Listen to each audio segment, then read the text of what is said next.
Pria berinisial A berusia 29 tahun seorang pelaku pembunuhan wanita dalam koper berhasil diringkus tim gabungan Polda Metro Jaya, Polres Metro Bekasi dan Polrestabes Bandung di Palembang beberapa waktu lalu. Kabid Humas Polda Metro Jaya, Kombes Ade Arisya mengungkapkan fakta-fakta sementara terkait kasus pembunuhan tersebut. Dia mengatakan pelaku diduga melakukan tindakan pemerkosaan di sebuah hotel daerah Bandung sebelum akhirnya melenyapkan nyawa korban. Yang pertama, korban diduga terjadi perbuatan atau disetubuhi korban di hotel daerah Bandung, ujar Ade saat jumpa pers di Jakarta, Kamis, 2 Mei 2024. Baik, terima kasih. Perlu kami sampaikan bahwa motif utama daripada tersangka mengajak ke hotel, kami sampaikan bahwa berdasarkan hasil pendalaman, bahwa tersangka ini sebelumnya sudah pernah melakukan hubungan badan pada bulan Desember. Jadi ketika ada ajakan untuk keluar, korban tidak menolak. Karena pada saat kejadian, si tersangka ini sedang bertugas melakukan audit kinerja daripada perusahaan. Terjawab ya, Mbak ya.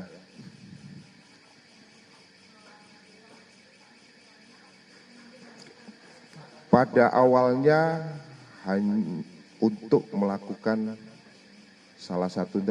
hubungan suami istri di situ, namun ketika sudah melakukan hubungan suami istri sebanyak 2 kali, selanjutnya korban menanyakan tentang bagaimana status hubungannya, karena korban meminta tersangka untuk menikahi.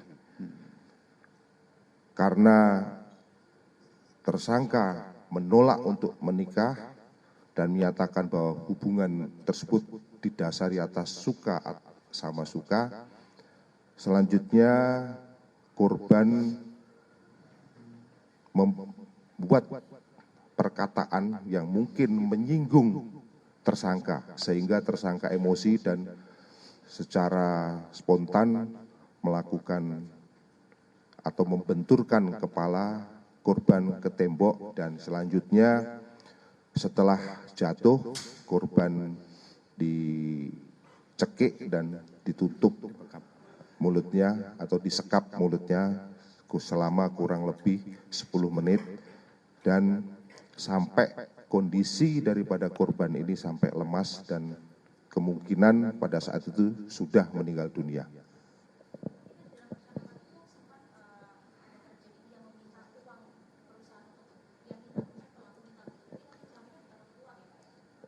Yang pertama kami sampaikan motifnya karena emosi. Kemudian karena ada uang di situ, pada saat itu uang tersebut langsung dibawa juga oleh si tersangka. Oke, masih itu dulu ya, baju merah. Ya, silakan. Bahwa diawali dengan hubungan profesional, yaitu korban selaku pemegang keuangan daripada PT Kobe cabang Bandung, dan si tersangka ini merupakan auditor. Perlu kami sampaikan bahwa diawali memang karena tugas daripada si tersangka melakukan audit terhadap keuangan PT Kobe. Disitulah terjadi perkenalan, yang mana dari perkenalan tersebut korban bisa mengajak, tersangka bisa mengajak korban untuk melakukan hubungan suami istri.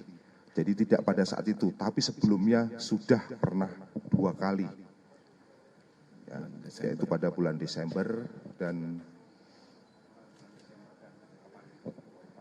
24 April. Jadi 2 kali kayak, yang pertama Desember, yang kedua adalah pada saat kejadian yang mana mengakibatkan korban meninggal dunia.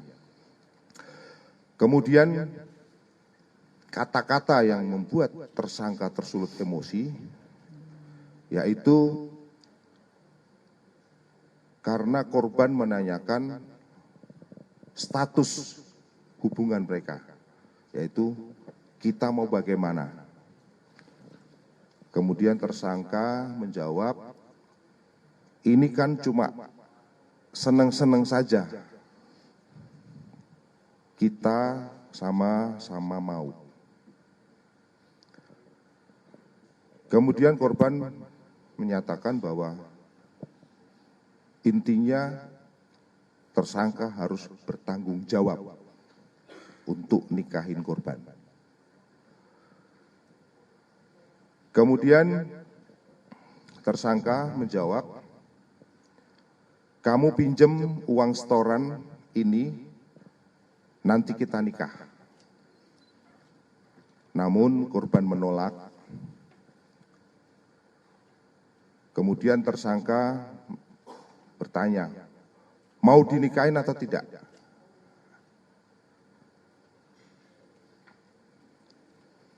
Kemudian korban menyatakan, tapi kalau takut pakai uang perusahaan. Artinya korban menjelaskan kalau mau dinikahin ya takut pakai uang perusahaan. Tersangka menjawab, saya akan tanggung jawab kalau ada apa-apa dalam perusahaan ini. Karena posisinya mungkin sebagai auditor, barangkali ini bisa membuat laporan di perusahaan yang mungkin bisa dikondisikan oleh si tersangka. Akhirnya korban menjawab, ngapain ngurusin yang kayak gini? Saya nggak ikut-ikut, saya mau setor uang. Ngapain auditor kayak kamu? Nah, perkataan itulah yang mungkin menyulut emosi daripada tersangka, yang selanjutnya tersangka melakukan ataupun membenturkan kepala korban sehingga korban pingsan dan dilakukan disekap mulutnya, selanjutnya dicekik selama kurang lebih 10 menit.